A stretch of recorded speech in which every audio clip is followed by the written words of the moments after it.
राष्ट्रीय चर्मकार महासंघाच्या वतीने अंबेजोगाईत जनजागृती अभियान मोठ्या थाटात पार पडले असून राष्ट्रीय चर्मकार महासंघाच्या वतीने आयोजित केलेल्या समाज जनजागृती अभियानात अंबेजोगाई शहरात दिनांक 27 रोजी सकाळी 11 वाजता बीड जिल्ह्यातील सर्व चर्मकार बांधव या कार्यक्रमास उपस्थित होते।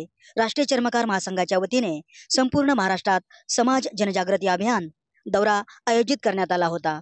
या कार्यक्रमात चर्मकार समाज बांधवांनी केज मतदारसंघात इच्छुक असणारे भावी आमदार इंजिनियर ND शिंदे साहेब यांच्या पाठीशी सर्व चर्मकार बांधवांनी भक्कम उभा राहण्याचा निश्चय केला असून सर्व अंबेजोगाई केज मतदारसंघातील चर्मकार बांधव यावेळी स्वच्छ प्रतिमा असलेले ND शिंदे साहेब यांना साथ देणार आहेत। यावेळी मराठवाडा प्रदेशाध्यक्ष माधवराव गायकवाड, मराठवाडा उपाध्यक्ष इंजिनियर ND शिंदे साहेब, रोहिदास बनसोडे, माननीय रवींद्र खैरे, अमर तांबेकर, ॲडव्होकेट गणेशराव गवळी, अंबेजोगाई तालुका अध्यक्ष विकासराव कदम हे आवर्जून उपस्थित होते।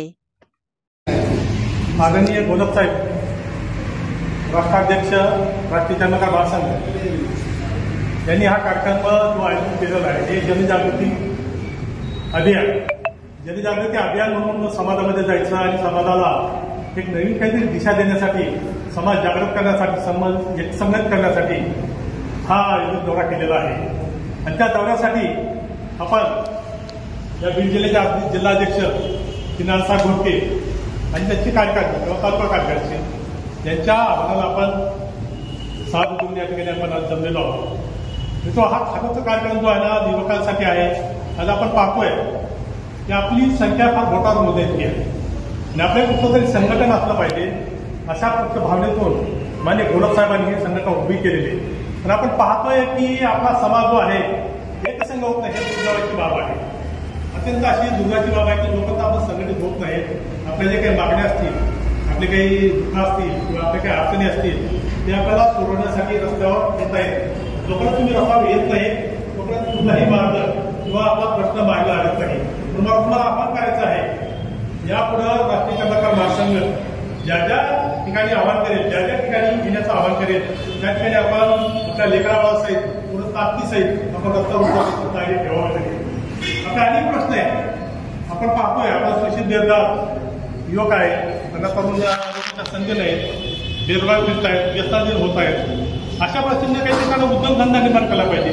ज्यांच्याकडे शेती आहे त्यांनी शेतीमध्ये तर त्यांना कमीत कमी शिक्षणासाठी किंवा त्यांच्या उद्योगासाठी किंवा शेतीसाठी काहीतरी आपण आत्मसहाय्य केलं पाहिजे।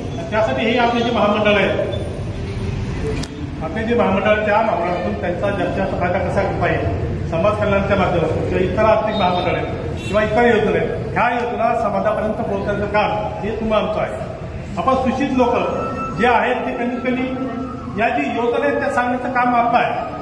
आज आपण डॉक्टर बाबासाहेब आंबेडकरांनी आपल्याला सांगितलेलं आहे, शिका, संघटित आणि संघर्ष करा। आपण शिकलो तर आपण सुशिक्षित झालो का?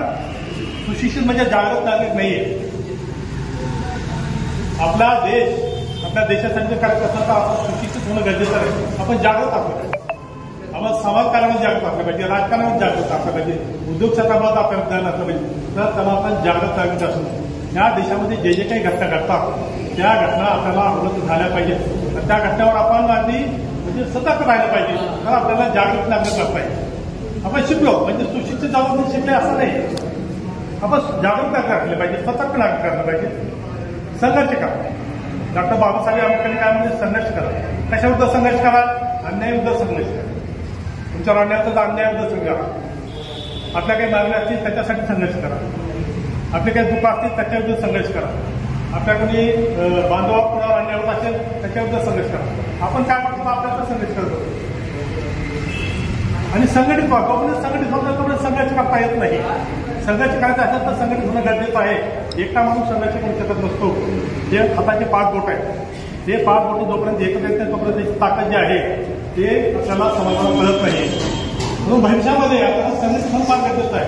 आता तळागाळाची जी चर्मकार संघटना आहे बंद करणं एवढंच बंद आहे की तालुका पातळीवरती जी काही कार्यकर्ते आहेत, तालुकाध्यक्ष असतील किंवा त्यांचे इतर सहकारी असतील, या संघटना मला एकच त्यांना म्हणायचं, तळागाळातला माणूस, खेड्यापाड्यातला माणूस त्याच्यामध्ये सुरू होता।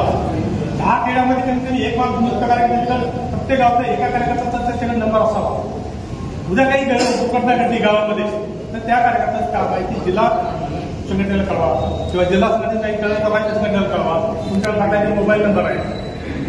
तर कुठल्याही गावातला नागरिक ह्या संघटनेमध्ये जोडला गेला पाहिजे. त्याला माहित कळलं पाहिजे की राष्ट्रीय चर्मकार महासंघ एक संघटना आहे जी आपल्यासाठी काम करते.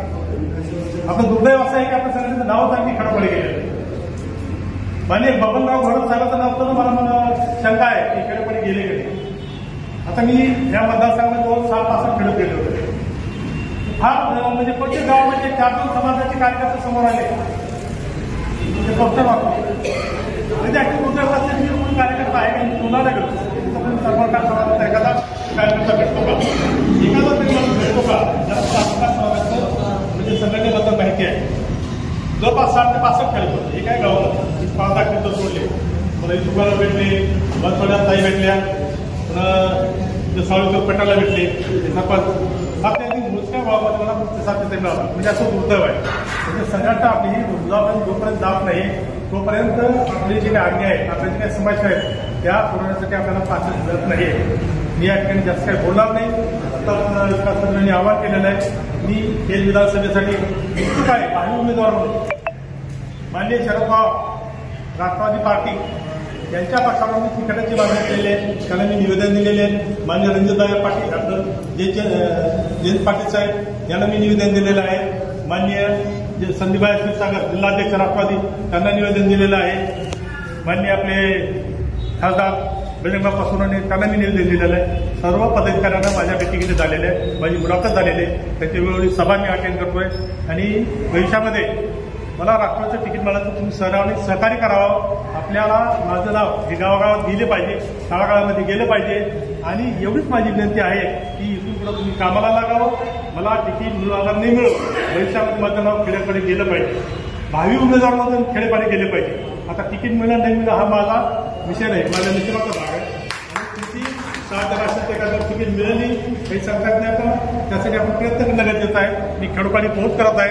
आणि आपल्याला तुमचं जिथे जिथे संघटन असेल, जिथे जिथे आपला कार्यकर्ता असेल, त्याला संघटित होण्यासाठी कमीत कमी माझं नाव त्या ठिकाणी जावं. आणि मी ज्या ज्या ठिकाणी खेड्यामध्ये जाईल मी माझी पॉम्पलेट वापरले. तो माझे मोबाईल नंबर आहे. ज्याला कोणाला संपर्क करायचा असेल तुम्ही संपर्क करा. मी त्या गावामध्ये कधी येण्यास तयार आहे. एवढं बोलतो. धन्यवाद.